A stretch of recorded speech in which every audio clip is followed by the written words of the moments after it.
राज्यसभा सांसद उत्तर प्रदेश के पूर्व उप मुख्यमंत्री रहे भारतीय जनता पार्टी के वरिष्ठ नेता दिनेश जी इस वक्त हमारे साथ हैं।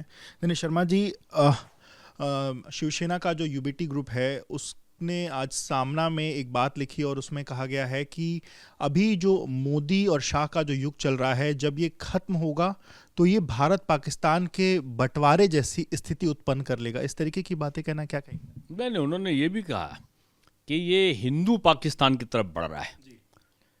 सामना शिवसेना का मुख्य पत्र है, बाला साहब ठाकरे की स्मृतियों का अंश है।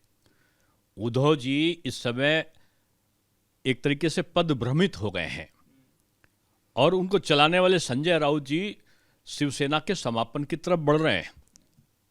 आप हिंदुस्तान के अंदर हिंदू को चुनौती दे रहे हो। क्या चुनौती दे रहे हो? कि ये हिंदू पाकिस्तान बन जाएगा। हिंदू सांप्रदायिक होता है क्या? हिंदू कभी सांप्रदायिक नहीं हो सकता, और जो सांप्रदायिक होगा वो हिंदू नहीं हो सकता। और उसका मूल कारण क्या है कि हिंदू भोजन करेगा, जो सनातनी जब भोजन करेगा कहेगा मानव का कल्याण हो, प्राणियों में सद्भावना हो, विश्व का कल्याण हो। किसका? विश्व का। जो दुश्मन पाकिस्तान है उसका भी कल्याण हो, जो दुश्मन चीन है उसका भी कल्याण हो, जो सबकी कल्याण की कामना करता है वो सांप्रदायिक हो जाएगा क्या? हिंदू पाकिस्तान बन जाएगा, या एक बंटवारा हो जाएगा, रिकाई का बंटवारा हो जाएगा। हम अपने देश में रहते हैं, संस्कृति में सबको मिलाकर चलने वाली जो प्रवृत्ति है उसी का नाम सनातन है, उसी का नाम हिंदू है। वहाँ तो वो लोग ये कह रहे हैं कि इस सरकार में मुसलमानों को निशाना बनाया जा रहा है, इस तरीके की चीजें उन्होंने लिखी। यहाँ पर मुसलमानों को समान न्याय दिया जा रहा है जो कांग्रेस ने नहीं दिया है, जो किसी और ने नहीं दिया। आज राशन मिल रहा है, सबको बराबर से मिल रहा। गरीब मुस्लिम को मिल रहा है, जो गरीब मुस्लिम को कोई सहायता नहीं जाती थी। मकान मिल रहा है, उनकी आबादी से ज़्यादा उनको मकान देने का काम हो रहा है। आज जो है सम्मान निधि मिल रही है वो उनको उसी से उनके औसत से ज़्यादा मिल रही है। आज अगर आयुष्मान कार्ड का 5 लाख रुपए की दवा चिकित्सा मिल रहा है तो उसको उनकी जो सीमा है उससे ज़्यादा मिल रहा है। अभी पुलिस भर्ती हो रही है, भारी संख्या में मुस्लिम वर्ग के नौजवान चुनकर आ रहे हैं। क्यों? क्योंकि यह सरकार निष्पक्ष है और प्रधानमंत्री का स्पष्ट मंतव्य है कि तुष्टीकरण किसी के लिए नहीं, वो संतुष्टीकरण के लिए है ये सरकार।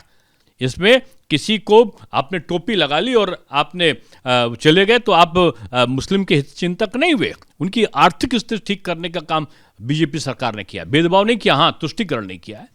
मोदी शाह के बाद उत्तर प्रदेश के मुख्यमंत्री पर भी निशाना साधा गया है। बोला गया है कि सीएम योगी आदित्यनाथ का जो राज है इसमें मुस्लिम माफियाओं पर कार्रवाई हो रही, हिंदू माफियाओं पर को जो है वो कहीं ना कहीं संरक्षण दिया जा रहा है। अब तो इस पर आ गए। वो कोई माफिया मारा जाता तो उस पर पहले यही जो लोग बोल रहे हैं ये पहले बोल रहे थे कि एक राठौर एक जो राजपूत मारे गए थे तो कहा कि ये राजपूत मारा जा रहा है। एक की जो ट्रेन पर गाड़ी पलटी तो उनका कि ब्राह्मणों की हत्या कर रही। अब वो मुस्लिम कर रहे। अपराधी की आप जाति और संप्रदाय लेकर क्यों पुकारते हो? आपने जातिवाद का पूरे जीवन खेल खेला है और जातिवाद और संप्रदायवाद के आधार पर ही समाजवादी पार्टी और चाहे वो कांग्रेस पार्टी हो, कांग्रेस पार्टी तो अब 4% का टेंडर में आरक्षण दे रही है। ऐसा इस हिंदुस्तान में हुआ? ये बाबा साहब भीमराव अंबेडकर जी का इससे बड़ा अपमान क्या हो सकता है कि उन्होंने तो कहा था कि धर्म के आधार पर आरक्षण नहीं होगा। कांग्रेस कहती धर्म के आधार पर आरक्षण होगा। तो ये कांग्रेसी बाबा साहब विरोधी लोग हैं, ये आरक्षण और संविधान दोनों विरोधी हैं। और ये जो आरोप लगाते हैं संजय राउत जी ने के माध्यम से ये उद्धव जी का जो शिवसेना है उसका कांग्रेसीकरण हो गया है और कांग्रेसीकरण का सीधा प्रभाव उनकी मानसिकता पर, ये फतवाधारी पार्टी बन गई है।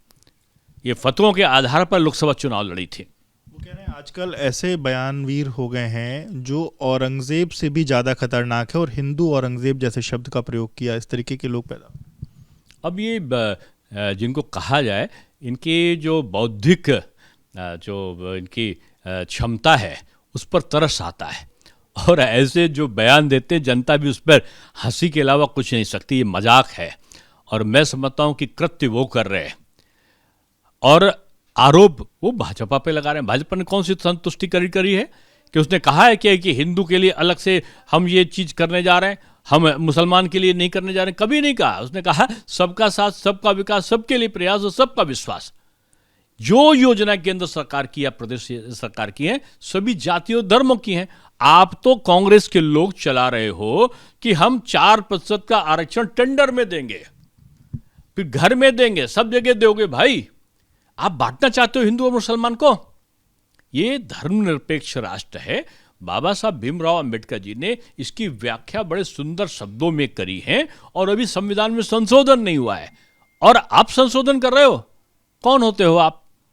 आप यही कहते हो ना कि हमारा इंडिया स्टेट से मुकाबला है, या आप इंडिया स्टेट से मुकाबला कर रहे हो, उसको बांटने का, काटने का, छांटने का, अलग करने का मुकाबला कर रहे हो।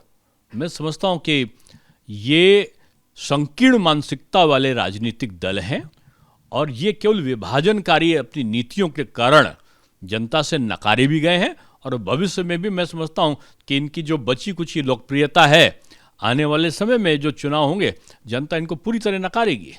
बहुत शुक्रिया बात करने के लिए। तो आप दिनेश शर्मा जी को सुना, जिनका साफ तौर पे कहना है कि जो लोग इस तरीके की राजनीति कर रहे हैं वो संकीर्ण मानसिकता वाले लोग हैं, देश को बांटना चाहते हैं, पर जब चुनाव आएंगे तो जनता उनको सबक सिखा देगी। कैमरामैन प्रेम सिंह के साथ विवेक राय, एबीपी न्यूज़, लखनऊ।